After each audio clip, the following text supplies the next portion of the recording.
Hey, my mates. Okay, so it sounds like a lot of good stuff and a lot of improvement. Um, I don't think realistically we can expect consistency yet, especially with your speed.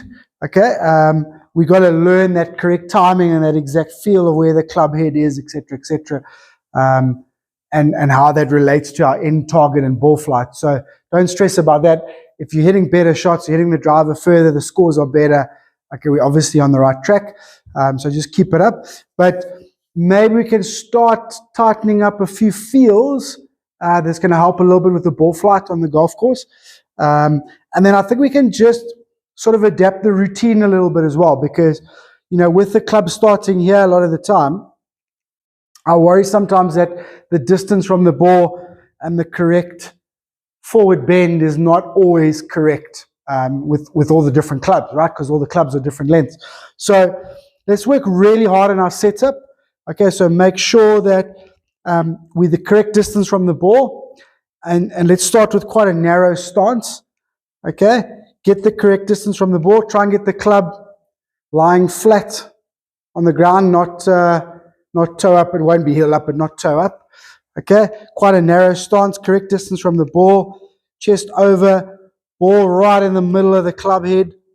Okay, then get your correct width of stance. So then once you got that all checked off, you can open your legs.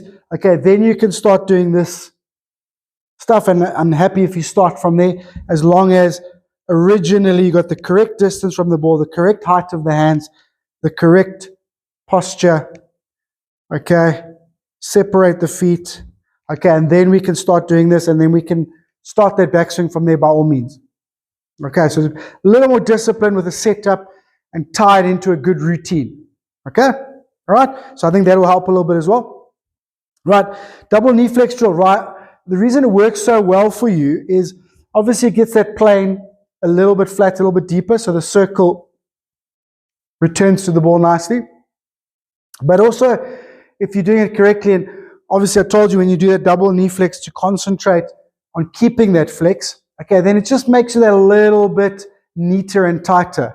Okay, whereas obviously when you're swinging from a normal stance, the range of motion is really cool, really good.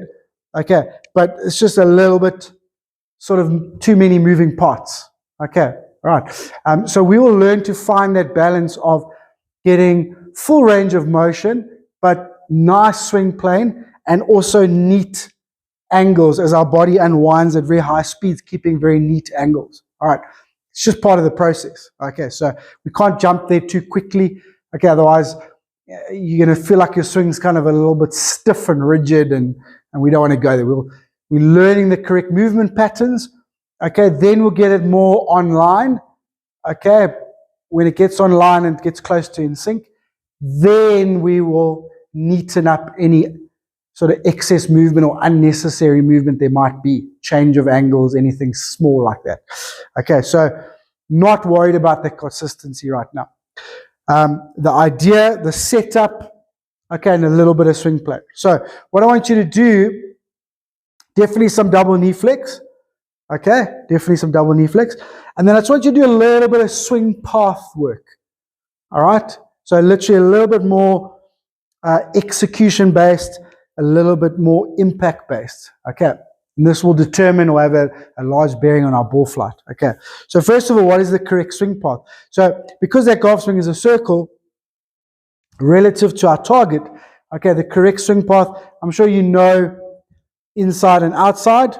Okay, obviously on the ball is square or neutral. This is inside, that's outside. So out to in swing path would be outside the ball, exiting on the inside. Into out swing path would be inside the ball, exiting on the outside. Okay, both of those are wrong. What are we trying to get to? Okay, we're trying to get inside as our body's rotating and we're shifting weight. It's quite difficult, but that's what we're trying to do. We're trying to get inside, rotating to square, and then exiting on the inside again.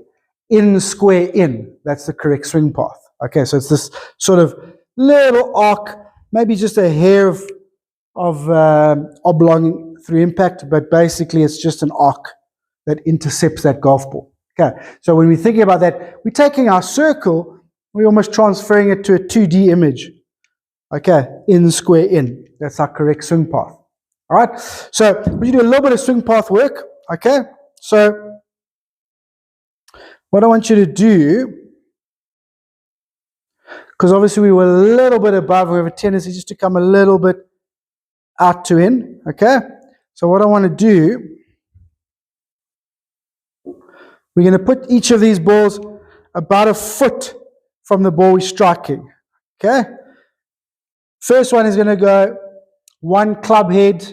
Well, that's the exit one. Let's do the entry one first. Okay, so the entry one is going to go when the club head is in the center of the golf ball. So it's going to go just outside the toe. Okay, so about half an inch outside the toe, 1 foot back. Okay, so if we come a little bit out to in, we're going to catch that ball. All right, and then obviously if we exit inside, we're going to hit this ball. So this ball is one club head inside, foot in front. Okay, so we've got these a little bit more than a foot. I mean, that was a little bit less than a foot. Let's put it more. Okay, so now if we do get a little bit out to in, we're going to catch those golf balls. Sorry. All right, now I don't necessarily want you to get into out, but I guess you kind of also need to know what is into out so that we can figure out what is in, square, in the right amount. Okay, so I just want to do after double knee flex, I just want you to do a little bit of this. Nice, neat setup. Separate, okay, then you can do your thingy, that's fine. And we're just trying to go, okay, nice swing path and not disturb any of those golf balls. Okay, after that, you can do it a little bit with a twist stick as well. Now, when you do it with a twist stick, if you don't have a twist stick, you can use a cloth, your golf cloth. You just sort of roll it up. That can also work. Okay? That can also work. But when you do it, you must put that ball quite close. Again, no more than half an inch outside. Okay? That's obviously parallel and just a hair smidgen right of your target, because that's your target there, right? Okay? And again, we're trying to learn to go in, square, in, next to that alignment aid, swing path aid, whatever you want to call it, right? So then we get, if we do get into out, we'll catch it over there. If we get a little bit out in, we'll catch it over there. Okay, so nice setup, height of hands, posture's good. Separate. Okay, now you can do your thing. What are we working on? Swing path. In, square, in. Okay, and that'll be something you can take to the golf course a little bit easier. Okay, it's going to have a big bearing, obviously, on where that golf ball is going. I can see the miss is still right with the driver, so it's still sort of a little bit out in, and the ball sliding off the face and curving out to the right. I imagine with the irons is both ways. Some pulls, and then some fades out to the right as well. So this will start to tie in with what we're trying to do with your golf swing anyway. Again, obviously it's going to promote you to swing in that slot that we want, which is the slot that we forced into with the double knee flex drill. Okay, so simplify all of that. Double knee flex drill, then a little bit of swing path. See if you can control your swing path, and then just be a little bit more disciplined in your setup with all the different length clubs. Okay, let me know how it goes. Let me know if you need anything else. Please try and get to that putting when you can. It's going to shave off that 2 or 3 shots extra, which obviously just makes us feel better. But I understand that this is more important right now because the putting is going to be important later when we're shooting in the 70s. Okay. Thank you, my mate. Let me know if you need anything else. And you've got a few nice rounds coming up, so enjoy that. And we will chat.